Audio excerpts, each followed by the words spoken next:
Assalamualaikum warahmatullahi wabarakatuh. Saudara-saudara sekalian yang saya hormati, Alhamdulillah pada kesempatan kali ini saya akan memaparkan tentang teori-teori perubahan sosial yang merupakan salah satu varian dalam teori-teori pengembangan masyarakat. Sebagai pengantar untuk masuk ke dalam penjelasan-penjelasan yang lebih jauh mengenai teori-teori perubahan sosial, maka kita perlu memahami terlebih dahulu secara singkat seperti apa dan bagaimana perubahan sosial itu sendiri. Perubahan sosial itu didefinisikan secara umum sebagai suatu perubahan yang terjadi di dalam dan atau mencakup sistem sosial. Sistem sosial yang dimaksud di sini meliputi struktur dan fungsi masyarakat, hubungan sosial, ataupun modifikasi pola-pola kehidupan manusia. Studi mengenai perubahan sosial telah mengalami perkembangan yang sangat pesat, khususnya di abad ke-20. Meskipun pemicunya itu lahir di abad-abad sebelumnya yang ditandai dengan terjadinya revolusi politik di Prancis dan revolusi industri di Inggris. Nah, secara makro, studi mengenai perubahan sosial itu dapat diklasifikasi menjadi 4 kelompok pemikiran, yakni teori evolusi, teori siklus, teori fungsional, dan teori konflik. Nah, keempat teori inilah nantinya yang akan kita uraikan atau kita paparkan dalam penjelasan-penjelasan berikutnya. Kita masuk ke penjelasan tentang teori evolusi. Penjelasan teori evolusi ini kita awali dengan penjelasan tentang sejarah perkembangan dari teori evolusi ini. Nah, di dalam filsafat sejarah Prancis sejak abad ke-16, secara beransur-ansur itu timbul suatu pemikiran bahwa sebenarnya umat manusia ini mengalami perkembangan yang secara gradual. Nah, sehingga pasca revolusi Prancis, pemikir-pemikir seperti Henri de Saint-Simon maupun Auguste Comte itu mulai mencoba memberikan dasar yang lebih kuat kepada pemikiran tersebut dengan mencoba mencari hukum-hukum yang menguasai proses perkembangan ini. Nah, gagasan mengenai perkembangan masyarakat itu selanjutnya mendapat atau memperoleh dorongan yang baru dan suatu dasar yang kuat berkat lahirnya teori evolusi biologis. Nah, pada abad ke-19, Herbert Spencer sebagai salah satu pelopor utama dari ide penerapan evolusi pada perkembangan masyarakat itu mendapatkan pengaruh yang cukup signifikan dari ahli-ahli biologi seperti Jean-Baptiste Lamarck, Lyell, dan Van Baer. Selanjutnya saya akan memaparkan beberapa tokoh yang pemikiran-pemikirannya itu diklasifikasikan ke dalam teori evolusi perubahan sosial. Nah, tokoh yang pertama yang akan saya ulas adalah Auguste Comte yang lahir pada tahun 1790 dan wafat pada 1857. Menurut Auguste Comte ini, bahwa kelahiran masyarakat kapitalis, industrial, dan urban itu tidak muncul secara kebetulan, tetapi merupakan hasil wajar dari proses-proses terdahulu. Kemudian Auguste Comte juga memperkenalkan konsep evolusi idealis, bahwa menurutnya kekuatan pendorong perubahan sosial itu terdapat di dalam pikiran manusia ataupun masyarakat. Dari konsep evolusi idealis tadi, Comte kemudian menyusun preposisi ataupun teori tentang 3 tahap perkembangan masyarakat atau biasa disebut dengan hukum 3 tahap. Menurut Kom bahwa masyarakat itu berkembang dalam atau melalui 3 tahap pemikiran, yaitu tahap teologis, itu suatu tahap di mana semua gejala dihasilkan oleh tindakan langsung dari hal-hal supernatural seperti fetisisme, politeisme, serta monoteisme.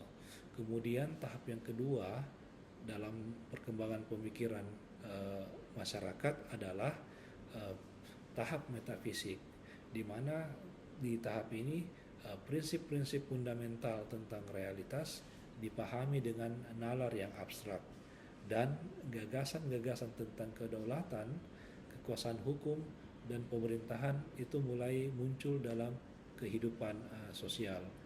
Nah, selanjutnya yang terakhir menurut Kom bahwa masyarakat akan berkembang menjadi masyarakat yang positif, di mana masyarakat ini penalaran dan pengamatan itu digabungkan secara tepat sehingga merupakan sarana-sarana pengetahuan yang melahirkan ilmu pengetahuan dan industri yang kemudian hasilnya menjadikan apa yang dikenal dengan masyarakat modern saat ini.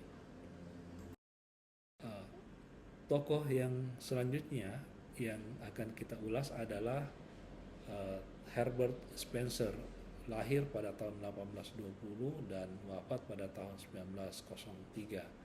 Menurut Spencer bahwa perubahan sosial bertolak dari asumsi hukum evolusi kosmos yang bersifat universal, yaitu terjadi peralihan dari homogenitas ke heterogenitas di tingkat anorganis, organis, serta superorganis, dalam hal ini kehidupan sosial manusia.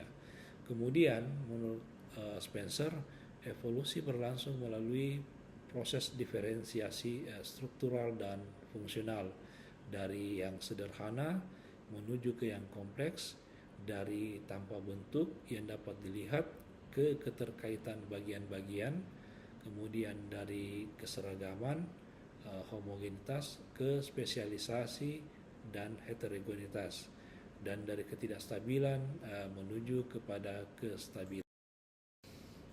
Selanjutnya Herbert Spencer menguraikan tentang tahapan evolusi perkembangan masyarakat yang berlangsung melalui proses diferensiasi struktural dan fungsional.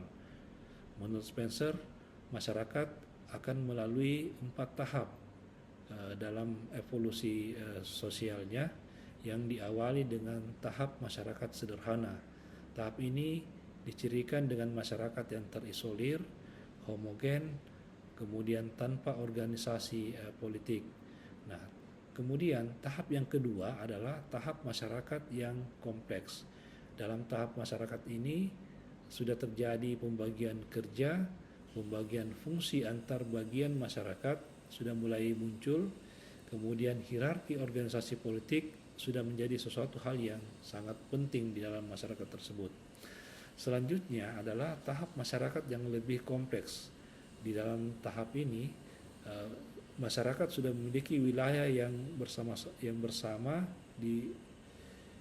mempunyai konstitusi dan sistem hukum yang permanen. Dan tahap yang terakhir atau tahap yang tertinggi adalah tahap peradaban. Kesatuan yang paling kompleks berbentuk negara bangsa, federasi negara, beberapa negara, dan adanya kekaisaran besar. Tokoh berikut yang akan kita paparkan dalam tokoh teori evolusi ini adalah Lewis H. Morgan yang lahir pada tahun 1818 dan wafat pada tahun 1881. Menurut Morgan bahwa ada beberapa hal atau beberapa kondisi yang create lahirnya atau terjadinya proses evolusi perkembangan masyarakat. Yang pertama adalah kondisi keseragaman dan kelangsungan evolusi berasal dari kebutuhan material yang bersifat universal dan terus-menerus. Kemudian yang kedua adalah kebutuhan khas umat manusia yang terus mencari alat pemuasnya, mendorong inovasi teknologi yang berasal dari alam. Dan yang ketiga adalah teknologi baru yang kemudian mengubah keseluruhan ciri masyarakat, mempengaruhi bentuk kehidupan keluarga dan organisasi kekeluargaan, serta pola kehidupan ekonomi dan politik, nilai kultural, dan kehidupan sehari-hari. Lewis Morgan kemudian menjelaskan tentang teori evolusi sosial dengan mengemukakan bahwa sejarah umat manusia itu berkembang mengikuti 3 fase dalam kehidupannya. Pertama adalah fase kebuasan. Fase ini dicirikan dengan pola pencarian nafkah masyarakat yang masih mengandalkan pada alam, kemudian produksi teknologi yang masih sederhana. Fase yang kedua adalah fase barbarisme. Fase barbarisme ini masyarakat sudah mulai mengalami perkembangan, ya, yang dulunya bersandar pada alam. Saat ini masyarakat sudah mulai mengembangkan sistem beternak, irigasi, dan bertani, serta mulai memproduksi peralatan-peralatan seperti yang berasal dari logam ataupun besi. Dan fase yang terakhir atau fase yang tertinggi adalah fase peradaban. Di dalam fase ini akumulasi perkembangan masyarakat sebelumnya itu kemudian ditambahkan dengan penemuan huruf dan seni menulis. Tokoh terakhir yang akan kita ulas dalam teori evolusi ini adalah Emil Durkheim yang lahir pada tahun 1855 dan wafat pada tahun 1917. Durkheim mengemukakan bahwa arah utama evolusi perkembangan masyarakat terlihat dalam perkembangan pembagian kerja, diferensiasi tugas, kewajiban, dan peran pekerjaan. Kecenderungan ini berkaitan dengan latar atau faktor demografis, pertumbuhan penduduk yang mengakibatkan peningkatan kepadatan, serta peningkatan kepadatan moral yang berarti peningkatan interaksi, kerumitan hubungan sosial, atau meningkatnya kualitas ikatan sosial. Tipe dikotomi masyarakat berdasarkan kualitas ikatan sosial menurut Durkheim terdiri dari 2, yaitu solidaritas mekanik dan solidaritas organik. Menurut Emil Durkheim bahwa evolusi sosial akan terjadi ditandai dengan perubahan bentuk solidaritas masyarakat dari tipe solidaritas mekanik menjadi tipe solidaritas organik. Perbedaan kedua tipe solidaritas ini dapat dilihat dari beberapa ciri sebagai berikut. Yang pertama dapat dilihat dari aktivitas kesatuan sosial.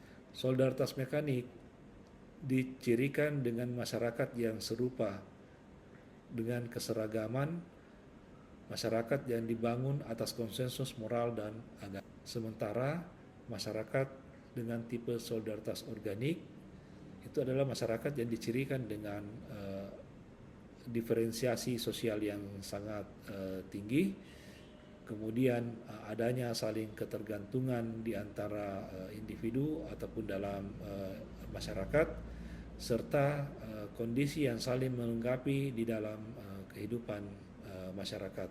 Terkait dengan posisi individu di dalam masyarakat, dalam solidaritas mekanik, kolektivisme menjadi sesuatu yang sangat penting di dalam masyarakat. Masyarakat dilihat dalam penekanan pada kelompok dan komunitas. Sementara pada masyarakat dengan tipe solidaritas organik ditandai dengan individualisme yang sangat tinggi, kemudian menekankan pada otonomi individu. Dalam aspek struktur ekonomi, kelompok-kelompok dalam masyarakat tipe solidaritas mekanik itu cenderung terisolasi, autarki, dan aktivitas ekonominya ditujukan hanya untuk mencukupi kebutuhan hidup sehari-hari atau bersifat subsisten. Sementara dalam masyarakat tipe solidaritas organik, Pembagian kerja sudah terjadi dengan sangat kompleks, kemudian saling ketergantungan dan terjadi pertukaran antara kelompok di dalam masyarakat. Ciri yang terakhir dapat dilihat dari kontrol sosial. Di dalam tipe solidaritas mekanik, masyarakat dikontrol oleh hukum yang bersifat represif atau sementara pada masyarakat dengan tipe solidaritas organik, hukum lebih bersifat pada pemulihan dan memelihara kontrak atau hukum sipil. Berdasarkan ulasan pemikiran dari beberapa tokoh mengenai teori evolusi sosial, kita dapat mengambil suatu kesimpulan terkait batasan teori evolusi perubahan sosial, yakni teori perubahan sosial evolusi merupakan teori perubahan sosial yang menganalogikan perubahan dan pertumbuhan masyarakat dengan organisme biologis yang tumbuh dan berkembang melalui beberapa tahapan secara linear dan mencapai kesempurnaan. Secara umum, makna yang bisa kita ungkap dari pengertian teori evolusi adalah pertama, pertumbuhan dan perubahan dalam masyarakat. Teori evolusi memiliki makna sebagai kerangka kerja untuk menganalisis dan memahami dinamika pertumbuhan dan perubahan dalam masyarakat. Yang kedua, perubahan struktur masyarakat. Di dalam teori ini menggarisbawahi proses evolusi masyarakat dari struktur yang sederhana ke sistem yang lebih kompleks dan adanya diferensiasi sosial yang terus. Premis dan asumsi dasar dari teori evolusi. Yang pertama, perubahan sosial merupakan suatu proses perubahan alamiah. Yang kedua, perubahan sosial senantiasa ditandai dengan proses diferensiasi struktur dan fungsi di dalam masyarakat. Yang ketiga, perubahan sosial berlangsung melalui serangkaian tahapan yang bersifat gradual dan kumulatif. Yang keempat, perubahan merupakan hasil dari serangkaian proses adaptasi masyarakat terhadap dinamika perkembangan mental dan tantangan yang dihadapi oleh masyarakat. Yang kelima, perubahan sosial sebagai hasil dari proses adaptif masyarakat terhadap perubahan lingkungan, demografi, dan teknologi. Dan yang terakhir, proses perubahan masyarakat senantiasa mengarah pada kemajuan yang bersifat linear. Dalam kaitannya dengan aktivitas pengembangan masyarakat, teori evolusi memiliki peran yang penting dalam proses pengembangan masyarakat. Yang pertama adalah perspektif teori evolusi memberikan pemahaman bahwa perubahan sosial seringkali merupakan hasil dari adaptasi terhadap tekanan eksternal dan internal, seperti perubahan teknologi, ekonomi, ataupun perubahan lingkungan. Kemudian, teori evolusi mendemonstrasikan bagaimana inovasi teknologi dapat mempengaruhi struktur masyarakat secara keseluruhan, menawarkan peluang adaptasi pada skala yang lebih luas. Yang ketiga, teori evolusi menyediakan pemahaman bahwa tidak semua bagian masyarakat akan berubah atau beradaptasi pada kecepatan yang sama. Dan yang keempat, pembuat kebijakan dan pengembang masyarakat dapat menggunakan teori evolusi sosial untuk merancang intervensi yang lebih efektif. Lantas, apa kelebihan dari teori evolusi sosial dibandingkan dengan teori-teori perubahan sosial yang lain? Yang pertama, teori evolusi menempatkan perubahan dan dinamika sosial dalam konteks historis. Yang kedua, teori evolusi mampu menjelaskan tahapan-tahapan perubahan sosial secara komprehensif. Dan yang ketiga, teori evolusi menyediakan kerangka kerja yang memperhitungkan berbagai faktor dalam dinamika perubahan sosial. Selain itu, teori evolusi juga memiliki beberapa kekurangan. Di antaranya adalah urutan tahap tidak sepenuhnya tegas. Beberapa masyarakat mampu melangkahi beberapa tahap antara dan langsung ke tahap industri atau tahap komunis, serta beberapa masyarakat lainnya bahkan mundur ke tahap terdahulu. Yang kedua, teori evolusi mengabaikan perubahan cepat atau revolusi. Perubahan sosial dapat terjadi dalam intensitas yang tinggi atau terakselerasi. Yang ketiga, perubahan sosial besar akan berakhir ketika masyarakat telah mencapai tahap akhir. Nampaknya merupakan pandangan yang naif. Dan yang keempat, mengabaikan peran individu atau aktor dalam perubahan. Kekurangan dari teori evolusi yang telah diungkapkan sebelumnya itu dapat diatasi dengan memperkaya pemahaman tentang perubahan sosial. Teori evolusi perubahan sosial hendaknya mengintegrasikan wawasan dari teori konflik yang menekankan peran konflik dan persaingan antar kelompok dalam mendorong perubahan sosial. Selanjutnya, teori evolusi harus lebih memperhitungkan peran dari agensi, individu, dan kolektif. Asumsi bahwa individu dan kelompok hanya reaktif terhadap tekanan adaptif mungkin terlalu sempit. Dan yang terakhir, pendekatan interdisipliner juga penting dalam memperdalam teori evolusi perubahan sosial. Yang terakhir dari penjelasan mengenai teori evolusi perubahan sosial, kita dapat mengambil beberapa kata kunci sebagai penanda atau penciri dari teori evolusi ini yang terangkum dalam penjelasan berikut, bahwa teori evolusi menganalogikan perubahan sosial dengan perkembangan organisme makhluk hidup yang tumbuh dimulai dari kondisi yang sederhana, homogenitas, kemudian menjadi keadaan yang lebih kompleks, heterogenitas, yang secara bertahap, gradual, dan bergerak secara linear menuju satu titik akhir yang berwujud pada kesempurnaan. Demikian paparan umum terkait dengan teori evolusi perubahan sosial. Semoga ulasan ini bisa memberikan manfaat, menambah wawasan, dan jika ada hal yang kurang ataupun keliru dalam pemaparan ini, mohon untuk memberikan saran dan masukan. Demikian, Assalamualaikum warahmatullahi wabarakatuh.